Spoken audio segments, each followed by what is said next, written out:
Hello students, आज के video में हम लोग डिस्कस करेंगे कैरेक्टराइजेशन को। कैरेक्टराइजेशन क्या होता है? द आर्ट ऑफ पोर्ट्रेइंग यानी कि तस्वीर कशी करना, ठीक है। पोर्ट्रे बनाना यानी कि किसी भी पिक्चर को मतलब ड्रॉ करना, ठीक है, हम वो कह सकते हैं। The characters with their profession, trade, habits and physical appearance is called characterization. The art of portraying, किसको पोर्ट्रे करना है? किसी कैरेक्टर को, ठीक है, उनके प्रोफेशन के साथ, ठीक है, उनके ट्रेड, हैबिट्स और फिजिकल अपीयरेंस के साथ। तो ये क्या होगा? ये कैरेक्टराइजेशन होगा। फॉर एग्जाम्पल, आप कोई नॉवल लिख रहे हो या कुछ भी लिख रहे हो तो उसमें आप लोग एक कैरेक्टर बनाते हो जो कि बहुत ज़्यादा रिच है, उसके पास बहुत ज़्यादा फैक्ट्रीज हैं, ठीक है, उसकी अपीयरेंस बहुत ब्यूटीफुल है, वो फिज़िकली बहुत फिट है, ठीक है, उसकी हैबिट्स अच्छी हैं, ठीक है, उसका प्रोफेशन जो है, हम क्या कह लें, उसका प्रोफेशन कोई नहीं है, वो बस बिजनेसमैन है। तो हम क्या कर रहे हैं? हम कैरेक्टराइजेशन कर रहे हैं, ठीक है। It is the process the author uses to develop character and create images.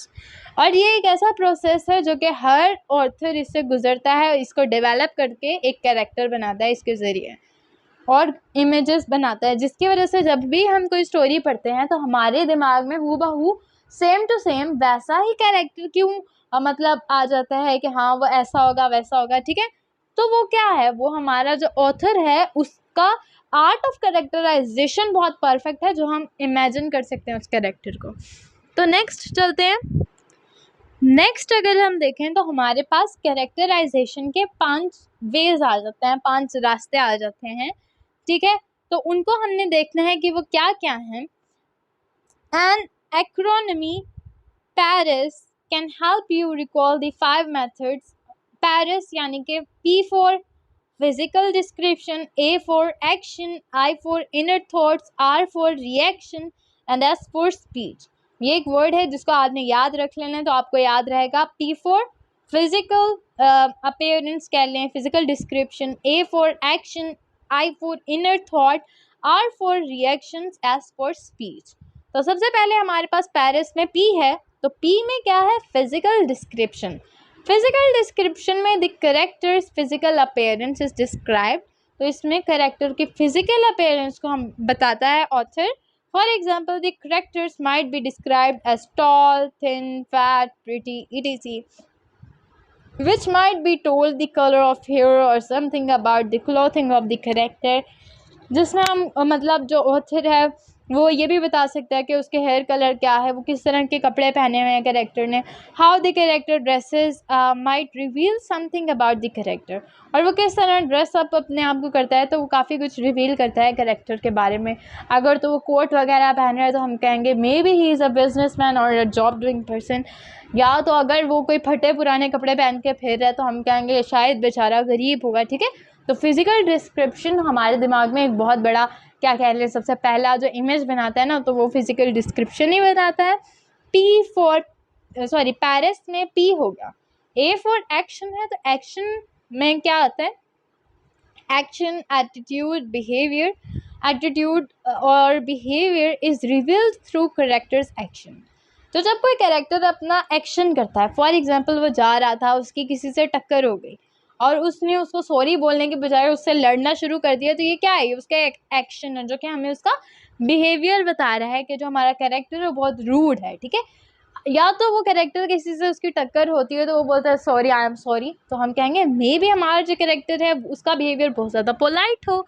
और डायलॉग्स, ठीक है, वो सब कुछ हमें इसमें बताया जाता है ए में। This helps the reader to understand character's attitude. It is the character a good person or a bad person. ये हमें जो एक्शन है, बिहेवियर है, एटीट्यूड है, वो बताता है कि जो हमारा कैरेक्टर है वो गुड पर्सन है या बैड पर्सन है, ठीक है।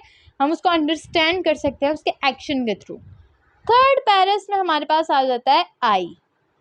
P for physical appearance, A for action, I for inner thoughts. अब इनर थॉट्स को अगर हम लेके देखें, इनर थॉट्स को अगर हम पढ़ें तो the character's inner thoughts and emotions are revealed through his action. वो उसके एक्शन के थ्रू ही रिवील होंगे। What does the character think or realize is also revealed through his personality.